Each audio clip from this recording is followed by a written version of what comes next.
আপনি যদি আপনার ছেলে সন্তানদেরকে, মেয়ে সন্তানদেরকে, আপনার স্ত্রীদেরকে, বোনদেরকে পর্দায় যদি না রাখেন, তাদেরকে যদি ইমানের তারবিয়া না শিখান, তাদেরকে যদি কোরআন হাদিস না শিখান, নর্মস ভ্যালুস না শিখান, তাহলে মনে রাখবেন কোনো মেয়ে জান্নাতে কখনো একা যাবে না। সে কমসে কম পরিবারের বাবা অথবা স্বামী অথবা বড় ভাই অথবা বড় সন্তান তাদের বুকে পাড়া দিয়ে তাদেরকে নিয়ে জাহান্নামে প্রবেশ করবে। অতএব মনে রাখবেন, আপনি দায়িত্বশীল। কথাগুলো খুব মনোযোগ দিয়ে শুনবেন। যাদের বয়স 60 হয়ে গিয়েছে, গনিমত মনে করেন বাবাজিরা, যে আল্লাহ আমাকে সময় দিয়েছেন, বয়স দিয়েছেন, আমি আর একটু সংশোধন হওয়ার সুযোগ আছে, আল্লাহ যেন আমাকে ক্ষমা করে দেন। সবাই বলেন আমিন। মন খুলে প্রাণ খুলে কয়েকবার ইস্তেগফার করেন, আস্তাগফিরুল্লাহ আস্তাগফিরুল্লাহ আস্তাগফিরুল্লাহ। মনে রাখবেন, আল্লাহকে মনটা নরম করে দেন, মনটা একেবারে দুর্বল নরম করে দেন, এবং চোখের পানি ছেড়ে দেন। চোখের পানি না আসলেও দিল যেন অ্যাটলিস্ট কাঁদে। আল্লাহকে বলেন, আল্লাহুম্মা ইন্নাকা আফুউন কারীম তুহিব্বুল আফওয়া ফাআফু আন্নী। হে আল্লাহ, আপনি ক্ষমাশীল, ক্ষমা করতে পছন্দ করেন, আমায় ক্ষমা করেন, আমায় মাফ করে দেন। আপনি চাইতে পারবেন না? চাইতে পারবেন না? আমার মন বলছে আল্লাহ তাআলা আপনাদেরকে ক্ষমা করে দিবে। তো 60 বছর যাদের হয়েছে গনিমত মনে করেন। আর ইয়াং যুবক যারা আছো, আমি সবসময় তোমাদেরকে নিয়ে কথা বলতে বেশি পছন্দ করি, কারণ আমি বলি যুবকরা যদি এগিয়ে যায়, এগিয়ে যাবে বাংলাদেশ। এই যুবকরা যদি পথ হারায়, পথ হারাবে আমার লাল সবুজের সোনার বাংলাদেশ। ঠিক কিনা যুবকরা? তাই উচিত হচ্ছে বিনয়ী হওয়া। প্রথমত কি, প্রত্যেকেই মা বোন বাবারা ইয়াং তরুণ যারা আছি, আমরা যেন বিনয়ী হই। মনে রাখবে, বিনয় হচ্ছে সবচেয়ে সুন্দর পোশাক। সাইডটক করা যাবে না, হ্যাঁ, একটু মনোযোগ দিতে হবে। বিনয় হচ্ছে সবচেয়ে সুন্দর পোশাক। বিনয়ের চেয়ে সুন্দর পোশাক আর পৃথিবীতে কিছুই হতে পারে না। হামজা ভাই কোথায় আছে? না, বিনয়ের চেয়ে সুন্দর পোশাক আর কিছুই হতে পারে না। মান তাওয়াদু আলিল্লাহ রাফাহুল্লাহ। যিনি আল্লাহর জন্য বিনয়ী হয়, আল্লাহ তার সম্মান স্বীকৃতি চারপাশে ছড়িয়ে দেন। সুবহানাল্লাহ নাই? যিনি আল্লাহর জন্য বিনয়ী হন, যিনি আল্লাহর জন্য বিনয়ী হন, আল্লাহ তাআলা তার সম্মান স্বীকৃতি, নেম ফেম চারপাশে ছড়িয়ে দেন। মান তাওয়াদু আলিল্লাহ রাফাহুল্লাহ। মনে রাখবেন, পৃথিবীর সবচেয়ে নিকৃষ্ট হচ্ছে সেই মানুষটি যার দুর্ব্যবহার কারণে যাকে সমাজের সকল মানুষ এড়িয়ে চলে। দুর্ব্যবহার দুর্ভোগ ডেকে আনে। কি বললাম? দুর্ব্যবহার দুর্ভোগ ডেকে আনে। আপনি যদি জালিম হন, আপনি যদি অত্যাচারী হন, আপনি যদি জুলুম করেন, মনে রাখবেন ততক্ষণ পর্যন্ত আপনার মৃত্যুই হবে না, যতক্ষণ না পর্যন্ত ওই আচরণটি আপনার জীবদ্দশায় আপনার সাথে করা হয়। ইন্নাল্লাহা ইউমলি যালিমা ওয়া লা ইয়াতরুকু। আল্লাহ ছাড় দেন, কিন্তু কখনো, জোরে বলেন, আল্লাহ ছাড় দেন, কখনো ছেড়ে দেন না। ইন্নাহু লা ইউফলিহু যালিমুন। জালিমরা কখনো সফল হতে পারে না। আপনি যদি জুলুম করে থাকেন, আপনি যদি অন্যায় অত্যাচার করে থাকেন, আপনি যদি মানুষের হক নষ্ট করে থাকেন, আপনি যদি দুর্বলের উপর সবল হয়ে অত্যাচার করে থাকেন, মনে রাখবেন আপনি এই এলাকার খতিবন আর বিশ্বের যে কোনো শক্তিশালী দেশের রাষ্ট্রপ্রধান হন, আপনি যদি জুলুম করে থাকেন, এই জুলুমের বিচার জুলমাত হয়ে আপনার ঘাড়ে কাঁধের মধ্যে চেপে বসবে। এই দুনিয়াতে আপনি একজন জালিমের রেফারেন্স আমাকে দেন, যে আমি আমার জীবদ্দশায় দেখেছি ওই জালিম কষ্ট পেয়ে মারা যায় নাই। একজন উদাহরণ দিতে পারবেন? প্রত্যেকটা জালিম পৃথিবীতে শাস্তি পেয়ে তারপরে মারা গিয়েছে। পরকালের হিসাব তো আছেই। Every action has an equal and opposite reaction. প্রত্যেকটা জিনিসের সমান এবং বিপরীতমুখী প্রতিক্রিয়া আছে ভাই। আপনি কাউকে ঘুষি দিয়েছেন, এই ঘুষি আপনি পাবেন। আপনি কাউকে কাঁদিয়েছেন, এই কান্না আপনার জন্য ওয়েট করছে। আপনি কাউকে জ্বালা যন্ত্রণা দিয়েছেন, হক নষ্ট করেছেন, আপনার হক নষ্ট হবে। আপনি কারো টাকা মেরে দিয়েছেন, আপনার টাকা মারা যাবে। আপনি কারোর সাথে সুন্দর বিহেভ করেছেন, আপনার সাথে সুন্দর বিয়ে হবে। আপনি হাসি দিয়ে কথা বলছেন, আপনি হাসি পাবেন।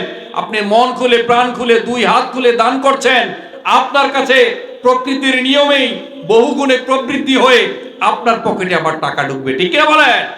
আপনি ঠিক বললেও ঠিক, না বললে ঠিক। এটা হচ্ছে the law of natural return. প্রকৃতির প্রতিদান বড়ই নির্মম।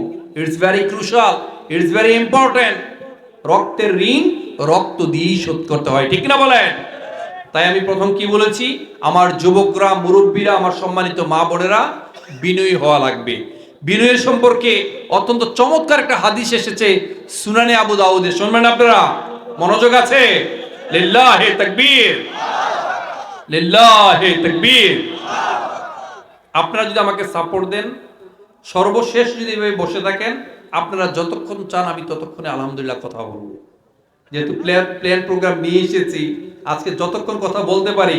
আর হামজা ভাই, ওনার টিম সহ যেই সাপোর্ট আজকে দিয়েছে, আপনাদের এই সৌন্দর্য এত সুন্দরভাবে দেখেছি, শুকরিয়া আদায় করি। আসলে আমরা শুকরিয়া আদায় করতে পারি না। ঠিক কিনা বলেন? قل لو كان البحر مدادا لكلمات ربي لنفد البحر قبل أن تنفد كلمات ربي ولو جئنا بمثله مددا।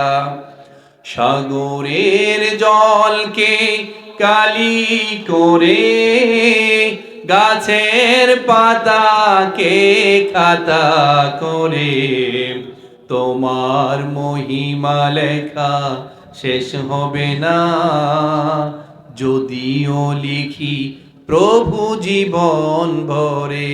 পারেন না? পারেন না? একসাথে বলেন, সাগরের জলকে কালি করে, গাছের পাতাকে খাতা করে, তোমার মহিমা লেখা শেষ হবে না, যদিও লিখি প্রভু জীবন ভরে। তোমার মহিমায় দুনিয়া ঘেরা, গাছের পাতাও নড়ে না, তোমার হুকুম ছাড়া সাজিয়ে রেখেছ এই পৃথিবী, সাজিয়ে রেখেছ এই পৃথিবী, কত না যতন করিয়া। সাগরের জলকে কালি করে, গাছের পাতাকে খাতা করে, তোমার মহিমা লেখা শেষ হবে না, যদিও লিখি প্রভু জীবন ভরে। লিল্লাহি তাকবীর, তাকবীর। সুনানে আবু দাউদে এত চমৎকার ভাবে এসেছে। আল্লাহ তাআলা গ্যারান্টি দিয়েছেন, নিশ্চয়তা প্রদান করেছেন। নবী মুহাম্মদ সাল্লাল্লাহু আলাইহি সাল্লাম বলেছেন, একজন মানুষ যিনি হকের উপর প্রতিষ্ঠিত, সত্যের উপর প্রতিষ্ঠিত, এই হকের উপর সত্যের উপর প্রতিষ্ঠিত থেকে যখন ঝগড়াকে পরিহার করে, তর্ককে পরিহার করে, একটু আগে এখানে ঝগড়া লেগেছে না, অনেকে উঠে দৌড় দিয়েছেন। তারা কি এটার মধ্যে পড়বেন? তারা আরো এটার মধ্যে ওই আগুনের মধ্যে ঘি ঢালার জন্য দৌড় দিয়েছেন। আপনারা চলে গিয়েছেন ওখানে। কিন্তু আল্লাহ তাআলা গ্যারান্টি দিয়েছেন, নিশ্চয়তা প্রদান করেছেন। গ্যারান্টি কি বুঝেছেন? নিশ্চয়তা বুঝেছেন?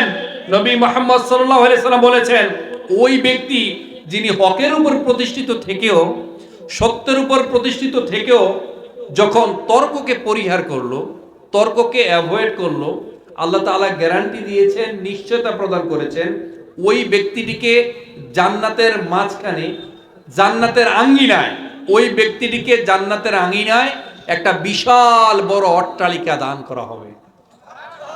সুবহানাল্লাহর সাউন্ড দিতে তো আসতে হয়, হবে। মহিলারা চিৎকার দিলে একটু বেশি শোনা যাবে। এবার হাদিসের দ্বিতীয় পার্ট। একজন মানুষকে হাসায়, কৌতুক করে, just you are kidding, you are making jokes. আচ্ছা, কৌতুক করলে মানুষকে হাসাতে হয় না? কিন্তু আল্লাহ তাআলা গ্যারান্টি দিয়েছেন, নিশ্চয়তা প্রদান করেছেন, একটা মানুষ কৌতুক করছে কিন্তু সে মিথ্যাকে পরিহার করছে। মানুষকে হাসাতে হলে মিথ্যা কথা বলতে হয়, ঠিক কিনা? কিন্তু ওই লোক হাসাচ্ছে, কৌতুক করছে, জোকস করছে, কিন্তু মিথ্যা কথা পরিহার করছে। আল্লাহ তাআলা গ্যারান্টি দিয়েছেন, ঘোষণা করেছেন, নিশ্চয়তা প্রদান করেছেন, ওই লোকটিকে জান্নাতের মাঝখানে একটি বিশাল বড় অট্টালিকা দান করা হবে। সুবহানাল্লাহ। ফাইনালি আমার যত মনোযোগ এই জায়গায়, ফাইনালি আল্লাহ তাআলা নিশ্চয়তা প্রদান করেছেন, গ্যারান্টি দিয়েছেন, সেই ব্যক্তিটিকে জান্নাতের আঙিনায়ও নয়, জান্নাতের মাঝখানেও নয়, একেবারে পিক অফ প্যারাডাইস, সর্বোচ্চ জান্নাতে, জান্নাতের একেবারে চূড়ায় বিশাল বড় একটি অট্টালিকা দান করা হবে ওই ব্যক্তিটিকে, যেই ব্যক্তিটি বিনয়ী হয়েছে, যেই ব্যক্তিটি বিনয়ী হয়েছে, আচরণকে সুন্দর করেছে, মানুষের সাথে সুন্দরভাবে আচরণ করেছে। কিন্তু আমরা বহু নামাজি মানুষ কপাল ক্ষয় করে ফেলেছি। আপনারা দেখবেন, বউকে তো জারি ছাড়া কথাই বলি না, বউকে সারাদিন গালাগালি করি কিনা, ধমকের উপর রাখি কিনা। না ভাই, এই কাজটা করবেন না। আপনি নামাজ পড়লে কি হবে? আপনি যদি উগ্রতায় ভরা থাকে, আপনি যদি রাগী হন, রেগে গিয়ে চটে যান, যা ইচ্ছা তাই ব্যবহার করেন, মনে রাখবেন এই সমস্ত নামাজ, ইবাদত, বন্দেগী আপনার মুখের উপর ছুঁড়ে ফেলা হবে।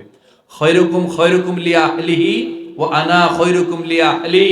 নবী মুহাম্মদ সাল্লাল্লাহু আলাইহি সাল্লাম বলেছেন, সেই মানুষটাই উত্তম যে তার পরিবারের কাছে সেরা। যেমন আমি আমার পরিবারের কাছে সেরা, আমি আমার পরিবারের কাছে সেরা। সুবহানাল্লাহ বলবেন না?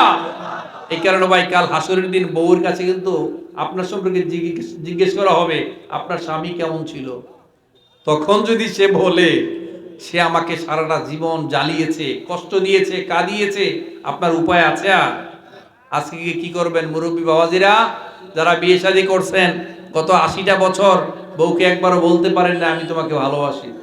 আজকে গিয়ে মন খুলে প্রাণ খুলে বলবেন, বউ আমি তোমাকে ভালোবাসি, আই লাভ ইউ। বলতে পারবেন না? কারা কারা বলতে পারবেন? দুই হাত তুলে দেখান আল্লাহকে, বলেন। অনেকে লজ্জায় হাত উঠাচ্ছে না। আর যারা বিয়ে করে নাই, তোমরা হাত উঠে দিছো কেন?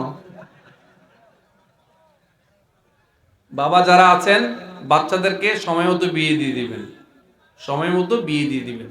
তো আজকে বাসায় গিয়ে যখন আপনি আমার বউকে বলবেন, আমি তোমাকে জীবনে অনেক কষ্ট দিয়েছি, আমাকে ক্ষমা করে দিও, দেখবেন বউ ইতিহাস সব তুলে ধরবে। কোন দিন ক্ষোভে বকা দিয়েছেন, কোন দিন 10 টাকা দেন নাই, কোন দিন মাকে গালি দিয়েছেন, কোন দিন গায়ে হাত তুলেছেন, সবগুলো কথা বলবে কিনা? বললেও দিন শেষে দেখবেন ওই বুড়ি গুনগুন করে গান গাইবে এবং আপনাকে ভালোবাসবে। তবে হ্যাঁ, এটা গেল পুরুষের কথা। পাশাপাশি আমার আম্মাজান যারা আছেন, সম্মানিত মা বোন যারা আছেন, আমি অনেক বোনদেরকে দেখেছি, নামাজি মানুষ, পর্দা মেনটেন করেন, তাহাজ্জুদ করেন, কিন্তু স্বামীকে মানতে চান না, স্বামীর কথা শোনেন না, স্বামীকে ভালোবাসেন না, শ্রদ্ধা করেন না। ঠিক কিনা বলেন? এই কাজটাও করবেন না। দুজন দুজনকে ভালোবাসতে হবে। দুজন দুজন হচ্ছে একজন আরেকজনের পোশাক স্বরূপ।